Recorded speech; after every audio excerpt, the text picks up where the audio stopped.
Mr. Chair, I'd like to ask, is it a common practice or even a legal practice, Mr. Chair, that once a transaction is being made, it must secure first a notary before the actual transaction happen? Ibig sabihin, mas nauna yung pag-notary kaysa dun sa pag-execute ng transaction? Common practice po ba ito? No, it's not a common practice. Yeah, it's it not should even- be simultaneous with Yes. once the transaction is done. So Una po yung pag-notarize na wala pa po yung actual transaction na nangyari. Paano po nangyari yon na Mayor? Pwede na pong sumagot, Your Honor. Gusto ko lang po maintindihan. Actually po, Your Honor, yung totoo po niyan is 14. The allegations when I was being assailed in the Sangguniang Panglalawigan, the argument is 13, but definitely the notary public is 14. Okay. Pero Vice, Bakit- SP Secretary, I ask you, I have asked this to Vice Mayor Santos. In your recollection, but of course I need the document. In your recollection, is there a resolution authorizing the mayor to negotiate? I'm very sure, Your Honor, there's none. So there's none. Opo. The resolution given to the mayor, the first resolution relative to the purchase of land was an authority to purchase the land, Your Honor. So that was the first. Yes, Your Honor. And in your experience as a SP Secretary, is this happening? This is the common practice? Doon po sa, opo, yan ay common practice. Kasi po ang sabi po ng mga konsyal, they agree among themselves that a certification of urgency means even it is not included in the So meaning to calendar say, of let this- me cut you there. So the letter of urgency was issued by the mayor prior to entering into a actual purchase of the land. that is a certification para po Ah? yung pong certification, sir, may I answer, Your Honor? Of due diligence on your part as SP Secretary, you should have done it, di ba? Now, of course, yung SP is a collegial body and they have to decide. But still, though my certification for urgency coming from the office of the mayor, still, that will be not an excuse. Di ba? Na hindi sundin yung process na dapat may certificate to authorize talaga o resolution to authorize the mayor to negotiate. Now, the ILG nandito naman si Attorney Benitez. Sir, what's your take on this issue? So when an authority to purchase is given, well, it is our humble submission that that authority to purchase already subsumes the authority to negotiate because you cannot purchase if there is no component of negotiating. So probably the drawback in that resolution is that it was only limited to a negotiated component, and that somehow could develop or evince a problem, Mr. Chair. Because when you say negotiate, then by and large, now that will only cover the authority to negotiate. So it is not encompassing, Mr. Chair. Thank you, Asek Benitez. Thank you. May nakita po akong kanina, Mr. Chair, na nagre-raise po ng hand kanina. Baka gusto rin yung yan magdagdag sa sagot sa katanungan ko po kanina, Mr. Chair. May nakita ko doon. Umalis na? Umalis na. I think the councilor beside the former vice mayor, the former vice mayor. Hello, former Councilor Archie Basilio po. Sir, ang natatandaan kasi namin na meron kaming pinag-usapang authority to negotiate. We'll check dun sa minutes po kung wala man ngayon yung resolution. I-forward po namin pag nakita namin yung minutes of the meeting kasi napag-usapan po namin yun eh. Apo, yun po. In that case, Mr. Chair, I also, let me ask Attorney Canlas. Yes po. Yes, Your Honor. Yes po. Kanina, nakikinig po ako sa mga katanungan ni Congressman Acop, Manong Romeo, and there was a mention about notary. I presume you also do notary service, no? Ever since I became a public servant, I no longer notarize document, Your Honor. Okay, So thank that will preclude me from engaging in the notarization of documents. I asked that just to add credentials to your profession. Mr. Chair, I'd like to ask, is it a common practice or even a legal practice, Mr. Chair, that once a transaction is being made, it must secure first a notary before the actual transaction happen? Ibig sabihin, mas nauna yung pag-notary kaysa dun sa pag-execute ng transaction? Common practice po ba ito? No, it's not a common practice. Yeah, it's it not should even- be simultaneous with Yes. once the transaction is done, so that it's to convert it into a public instrument. It is notarized because for purposes of registration, it wouldn't be accepted by the registering agencies unless it is notarized. Yeah. Asek Sa mga- Benitez, your opinion with regards Your to query? Basically, we share the same position, Mr. Chair and the Honorable Congressman Adyong. But again, let me just emphasize a basic point in law that whenever an agreement is entered into by the parties in accordance with the basic requirements of a standard contract, then the inclination is to recognize that contract as valid. Now, the interjection of having that notarized is basically to make the document public, now, which under the law and evidence will make it easier on the part of any proponent not to establish the existence of the document. But sans notarization from a person authorized to administer the oath pursuant to the Admin Code of 1987 will not basically compromise or necessarily lead to the invalidation of the document. As long as the parties, the debtor and the creditor, can prove clear and sundry that this agreement was voluntary, there was valid consideration, there was a legitimate object, and all the essential conditions of a valid contract are complied with, Mr. Chair and the Honorable Congressman. Now, that contract can be still be proven or be established as valid.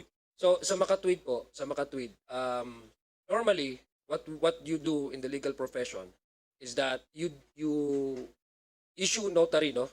Magpapanotarize po kayo. Pag halimbawa, natapos na po, nag-agree po yung dalawang parties. That's the common practice. That's the usual practice. Is it correct? I agree. Yeah. Yun po yung ginagawa, no? Yes, Your Honor. Sa mga transactions po involving public funds in this case, normally ano po yung dapat na procedure? Dapat after the transaction has been executed or made or entered or tapos na, saka sila mag-secure ng notary, no?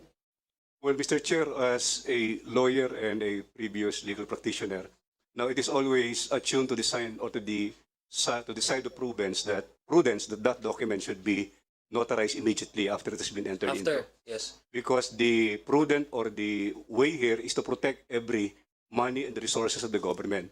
Now, under Republic Act 3019, and we have to cite Section 3, Paragraph E. Now, any particular act that will cause injury to any person, and that includes the government, now through manifest impartiality and all the conditionalities mentioned in that provision of law, will be considered an actionable wrong on the part of a public servant.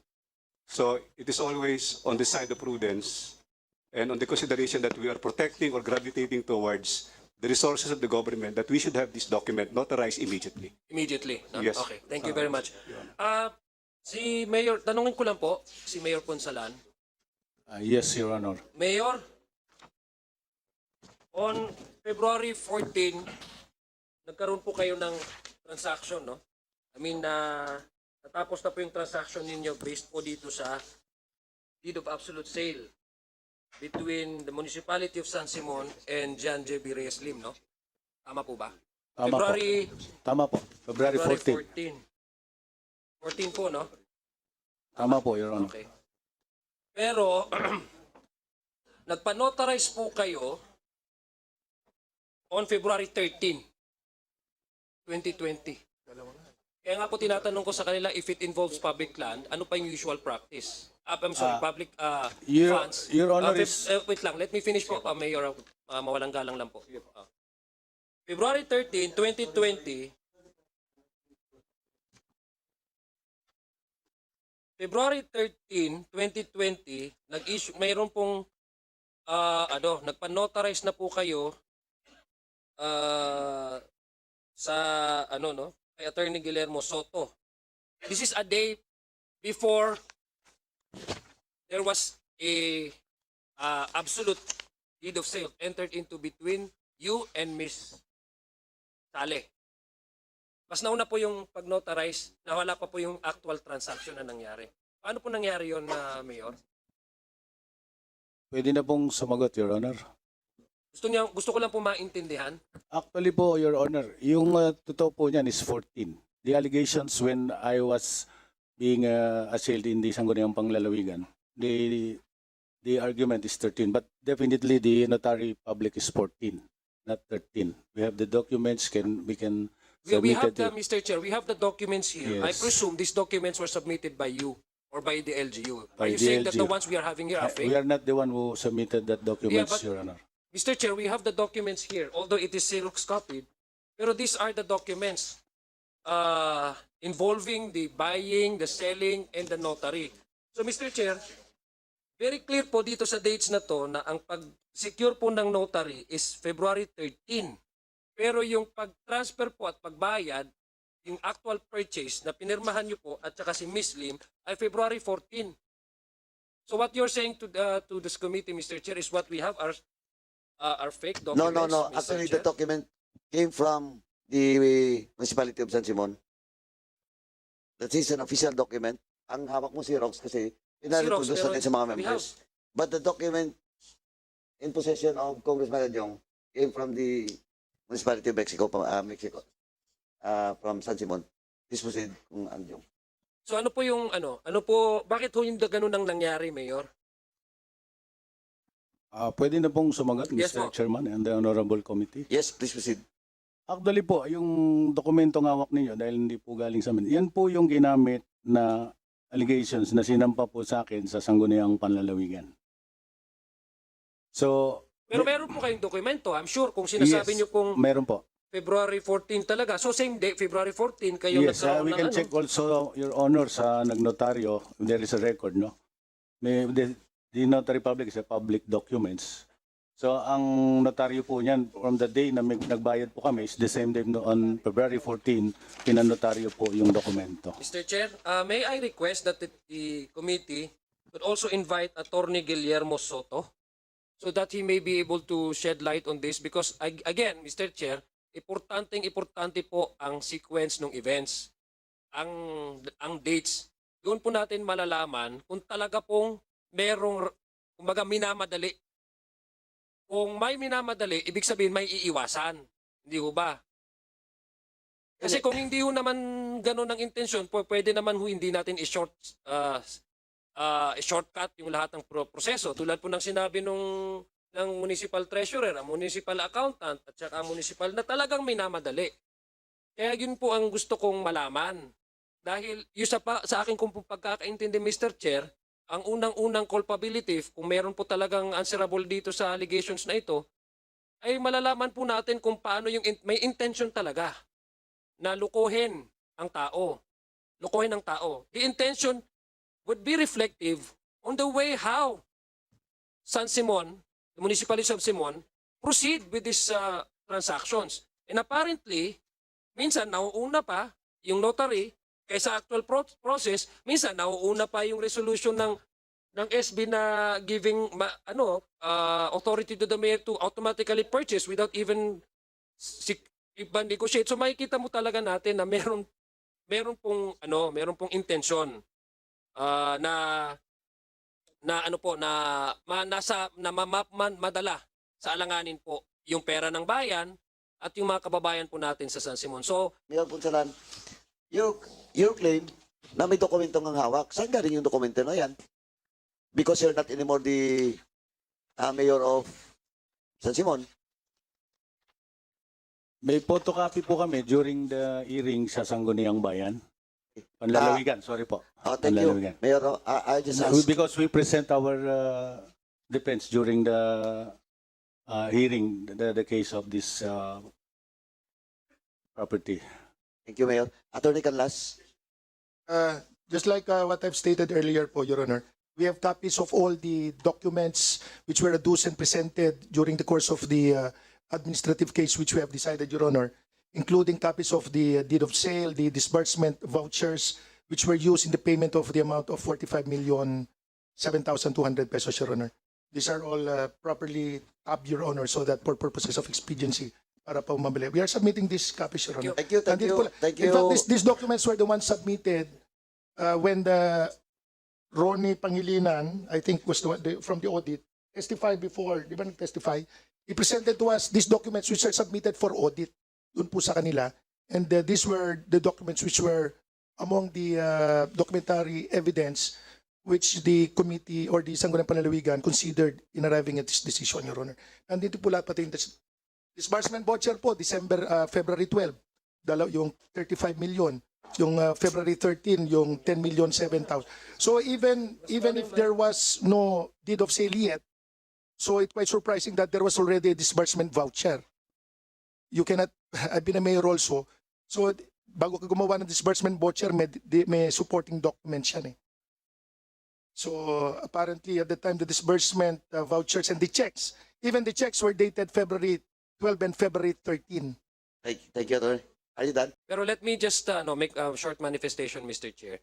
I'm not convinced that this is a common practice. Yung ginagawa niyo po, I'm not convinced. This is very uncommon. Very uncommon. It's the timing is of suspect. Kasi we can only establish culpability talaga minadali.